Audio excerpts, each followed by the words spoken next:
Ito na po yung isda. Lalagay ko po ang miso.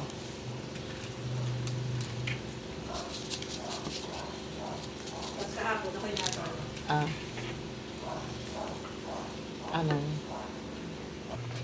Oops, okay na siya.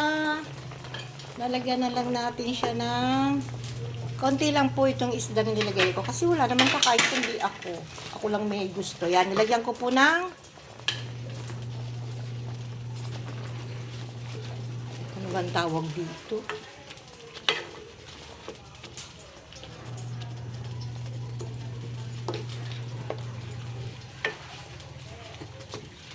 Yan, konti din. Luto na siya.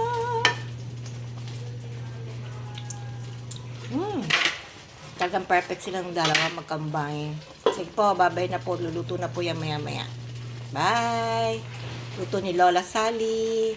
Sinigang sa miso. Yung isda po nito ay ayan po, malalaki po yan. Ginayat-gayat ko lang pong maliliit.